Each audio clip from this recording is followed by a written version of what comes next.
Hello everyone, I'm PrussianPrince with another Total Warhammer 2 tournament match cast, finally. This is the Master of Bretonnia tournament, and this is round 1. I'm playing as Bretonnia against the High Elves of H4, and after that there's a very long name, so sorry that I'm not gonna go over his name, as it's quite long and complicated to say, so it is what it is. Anyway, time to get into the compositions. So, of course, Master of Bretonnia, both players, when they're first picking, they're gonna have to be playing as Bretonnia as for their first picks.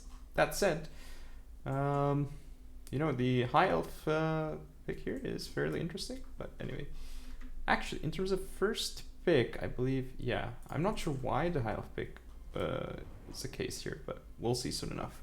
So, my composition here, well, we have the Fae on Silvaron with quite a few things. So as you can see, we do have Arcane Conduit, Shield of Thorns, Earthblood, Awakening of the Wood, Life Bloom, Mist of the Lady, so all the good stuff on her. We of course have 2 Paladins, both in the air. Only one of them has Guardian, of course, because the banner rules ban having Guardian on 2 of them, because there's currently a bug in the game. Front we have 5 Peasant Mob, classic. Behind them, 3 Peasant Bowmen. Looks like 2 Pox Arrows. Actually, what? Yeah, 2 Pox Arrows and 1 with fire. I mean, it's maybe not the best choice, actually, so I don't really know why I picked the fire arrows. Oh well, I don't remember. Other than that, we do have 2 Field Trebuchets and also 4 Questing Knights, I believe. No, actually. 2 Questing Knights, one of them is the Companions of Canel, and 2 Grail Knights. Like this 1 Chevron, and of course this is an ROR unit, so technically rank 9. Alright, so for the High Elves, we do have actually Illyrian Reavers chucked in the corner over there, interestingly enough. Rest of the composition, well, we do have Alariel the Radiant actually on horse, with Star of Avalorn, Stay of Avalorn, Arcane Conduit, Shield of Thorns, Earthblood, Fast Protection, and there's this one here, which is called the Shield Stone of Isha, Boon of Isha, Shield of Sapphire, Life Bloom. There's a lot of things on Alariel, actually. That no other single entities, but we do have some missiles. So up front we have, looks like 3 archers, supported by 2 Sword Masters of Hoeth, a total of 3 Dragon Princes. One of them is the ROR Fireborn. There they are, really, really cool looking unit, for sure. But of course also have the Silver Helm with shields here, and that's that. So let's get the show on the road and see how this progresses. Because right now, of course, this is a Bretonnia favored matchup for sure. And actually, this High Elf build is, I would say, pretty bad against not just this particular Bretonnian build, but in general. There's an Awakening of the Wood here, actually hitting those archers and doing a fair amount of damage, actually, surprisingly. Around 1k, so I'd say that is worth it.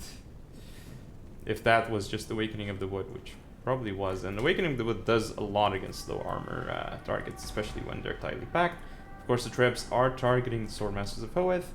There could be some cav engagements here, and oh, the Grail Knights here, not the best engagement. Again, Fae is here. This 1 Dragon Prince will go down. This Silver Helm is not in a great position. Fireborn here engaging. We have to engage through and get a charge on the Companions of Canal, which is good for them, but still they won't win that fight. Dragon Princes here will be gone soon. So that's good, really good use of the Illyrian Reavers, by the way, just taking out the Field Trebuchets. Excellent work from them. Fireborn here engaging. This is not good here as well, but the Swordmasters here are in combat, so soon enough they're going to be able to do work. Alariel against the Fae, but again, the Fae is doing work. An Awakening of the Wood does end up hitting those archers, doing more damage to them. There's a nice charge here, actually, from those Dragon Princes, so yeah, but Peasant Mob here getting into archers, which is really, really huge. Again, some engagements here. We do have the Fae taking out Alariel, doing really well against her, actually, which is pretty good. Even with Swordmasters there. But again, there's just... Bretonnia is just too strong here. We do have the Grail Knights here. We're going to be engaging into these Reavers. Of course, the Grail Knights here, looks like they're losing so far, but again, Companions of Canela are alive. 21 models, that's a lot of models, so they're winning here. Fae is winning here too. This engagement here should be going to Bretonnia as well. Look, the Swordmasters are there, but they're not going to get too much value. Ooh, really nice rear charge here onto those Illyrian Reavers. My Grail Knights even. So those Reavers are goners. Dragon Princess too. I feel like there is some possible corruption here though, but still. Okay, so the fate against Lariel here is going on, but yeah, she's still... Yeah, these are all gonna take some damage here for sure. Shield the Thorns pop, which is good. Paladins are up in the air, but at this point it is just a matter of time as Bretonnia is gonna be taking this game at this point. Of the Paladins on their Pegasus coming down as well.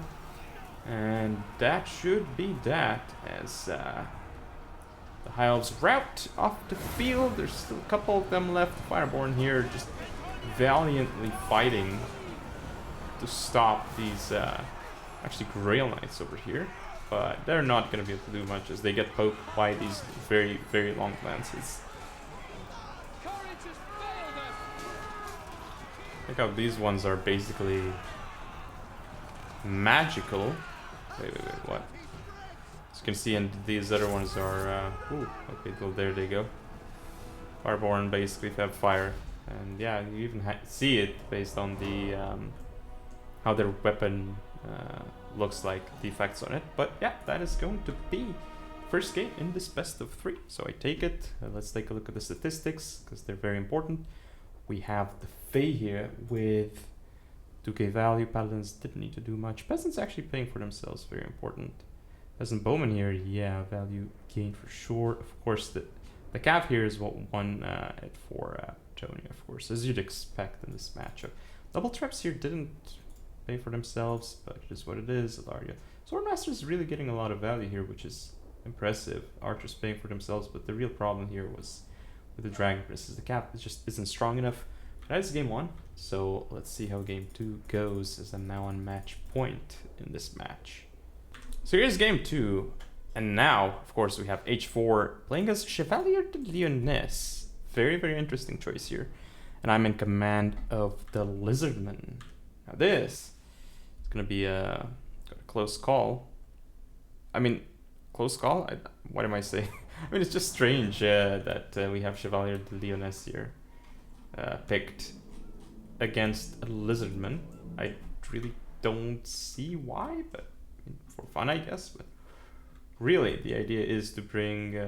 you want to bring Bretonnia pretty much always, so to speak. This is definitely not a scenario where you want to bring the anything else. Okay. So, let's go over my composition first. We have Lord Master Mundi with so many things here.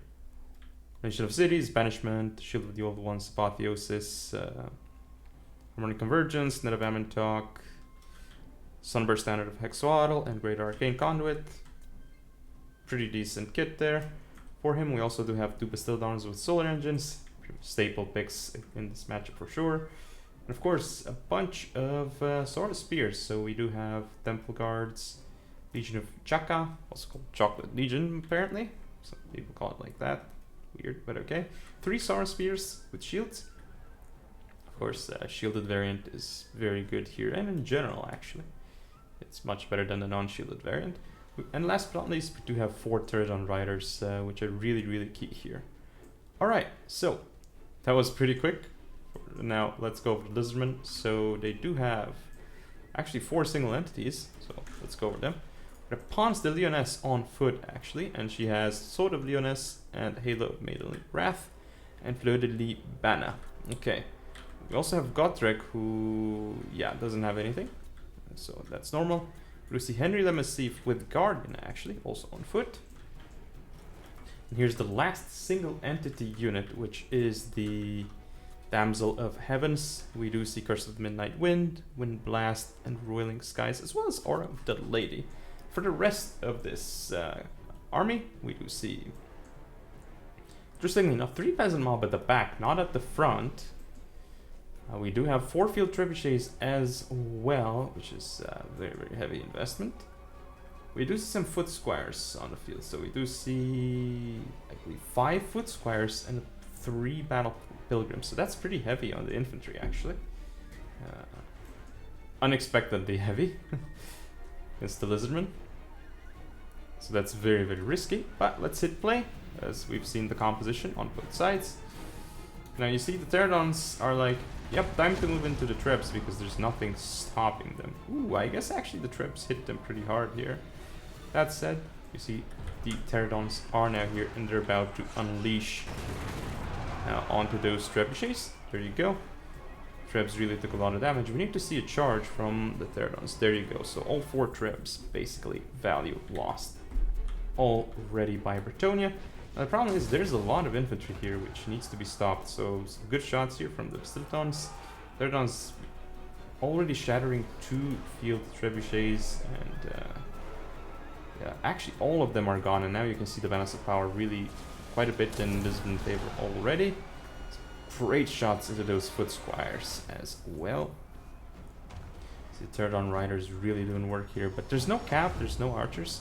Knight of Amantok here, stopping these units, which is going to allow for some casts of banishment here, doing some work, but turning the wrong way. There's going to be also ruination of cities here. There we go. Does actually do some damage, but not the greatest direction, but still good hits here as well. We see the temple guards here being hit. Actually, Curse of the Midnight Wind being really annoying, but lots of units here running away. We do have the pterodons actually targeting down the damsel. It's very important. Now we have Mazdamundi himself here. Well, that's actually a good cast from the damsel. I believe that was Wind Blast. Is that Wind Blast? Yeah, Wind Blast. Yes, of course. That also looks like Wind Blast, so of course. Now there's a problem here because yes, balance of power in my favor, but the problem is going to be, well, there's a lot of infantry in play here for Bretonnia, and they have 3 very strong cylinder entities. We have Repons, we have Henry the Massif, and Gotrek. So now we have to send the Saura Spears in to slow them down. The problem is our infantry is going down. But yeah, Damsel is being taken out here, which is very good. So Temple Guards here route off the field. Saura Spears here defending. And these ones are losing the fight, but they're doing their best here. That Damsel is being chased off the field. A really nice side shots into those Battle Pilgrims.